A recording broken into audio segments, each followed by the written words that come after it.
احمد ہے محمد ہے وہی ختم رسول ہے، مقدوم مربی ہے وہی افسانہ نہیں اسلام سے خالی زمانہ، سنو اکبر کا یہ قومی ترانہ، شافعی میں سے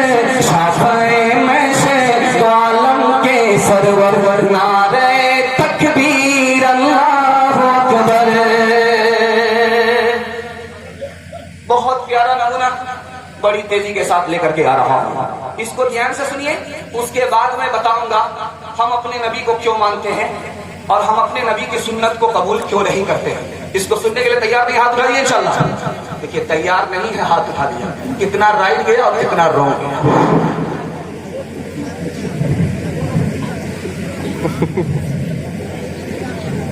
بہت پیارا نمونہ لے کر کے آ رہا ہوں۔ ہم اپنے نبی کو 4 وجہ سے مانتے ہیں، بہت دھیان دیجیے گا۔ ہم اپنے نبی سے 3 وجہ سے محبت کرتے ہیں۔ یہ محبت کا حق کیسے ادا ہوگا؟ 5 کام کرنے پڑیں گے۔ نبی سے محبت کا مطلب کیا ہے؟ سنت پر جینا، سنت پر مرنا۔ اس کے لیے 4 مثالیں ہیں، اس کو سناتا ہوں، بڑی تیزی کے ساتھ اس عنوان کو ختم کر رہا ہوں۔ ہم اپنے نبی سے 3 وجہ سے محبت کرتے ہیں۔ ہمارے نبی کو اللہ نے جو صورت دیا وہ کسی کو نہیں دیا، اس لیے محبت کرتے ہیں۔ ہم اپنے نبی سے کیوں محبت کرتے ہیں؟ جو سیرت ہمارے نبی کو ملی کسی کو نہیں ملی، اس لیے محبت کرتے ہیں۔ تیسری وجہ، ماں باپ کے بعد سے زیادہ خدا کے بعد اگر امتی پر کسی کا احسان ہے تو نبی کا ہے، اس لیے ہم نبی سے محبت کرتے ہیں۔ نبی کو کیوں مانتے ہیں؟ 4 وجہ سے۔ پہلی وجہ یہ ہے، خدا نے خود کہا نبی کو مانو گے تو مجھے مانو گے، نبی کو نہیں مانو گے تو مجھے نہیں مان سکتے، اس لیے نبی کو مان رہے ہیں۔ دوسری وجہ، ہم جو کلمہ پڑھتے ہیں لا الہ الا اللہ محمد الرسول اللہ، اس کا تقاضا ہی ہے کہ جہاں خدا کو مان رہے ہیں نبی کو ماننا پڑے گا۔ تیسری وجہ، ہم اپنے نبی سے کو کیوں مانتے ہیں؟ نبی سے ہر امتی محبت کرتا ہے اور نبی ہر امتی کا محبوب ہے، اور محبت کا تقاضا ہی ہے کہ محبوب کی ہر ادا کو قبول کیا جائے، اس لیے ہم نبی کو مانتے ہیں۔ آخری وجہ بتا رہا ہوں، ہمارے نبی کو اللہ نے کامل اور مکمل بنایا۔ جو نبی کو مانے گا ان کی معراج ہوگی، جو نبی کو نہیں مانے گا اس کا استدراج ہوگا۔ نبی کو ماننے کا مطلب ہے وہ کامل اور مکمل سچا پکا مسلمان ہوگا، نہیں مانے گا خارج ہو جائے گا، مرتد ہو جائے گا، اس لیے ہم نبی کو مانتے ہیں۔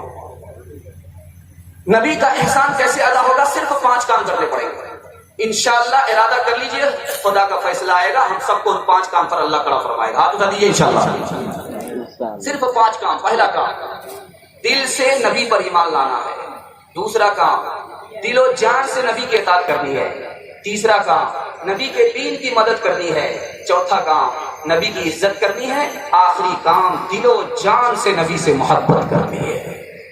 4 مثالیں میں دے رہا ہوں، اس پر اس پیغام کو ختم کر رہا ہوں۔ حضرت عثمان رضی اللہ تعالیٰ عنہ مکے میں آئے، ٹخنے سے اوپر پائجامہ ہے۔ کفار مکہ نے کہا کہ ٹخنے سے اوپر پائجامہ؟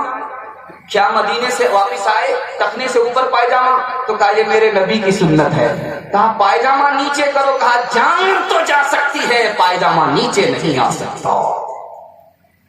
دوسری مثال میں آپ کے سامنے لے کر کے آ رہا ہوں۔ ایک صحابی تھے، بال بڑے کرے تھے، حبشہ کے رہنے والے تھے۔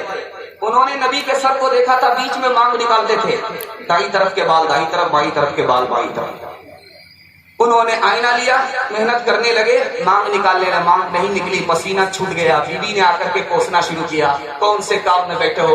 نبی کے بال سیدھے تھے اس لیے مانگ نکلتی تھی، تمہارے کھرے بال ہیں کبھی سیدھے نہیں ہوئے۔ تو کہنے لگے وہ اب سمجھ میں آیا کیسے مانگ نکلے گی۔ لوہے کی سلاخ نکالی، چولہے میں ڈال دیا، جب گرم ہو گئی ٹوپی ہٹا کر کے سر پہ رکھ دیا، لے کیسے مانگ نکلے۔ سر کے بال بھی جل گئے، زخم بھی لگ گیا۔ بیوی نے آ کر کے ملامت کرنی شروع کی کہ یہ کیا حماقت کر لی۔ کہا جب تک زخم ہے تب تک کم ہے، خوشی اس بات کی ہے آج کے بعد میرا سر نبی کے سر سے مل گیا۔ عشق میں ان کے جو مر جائے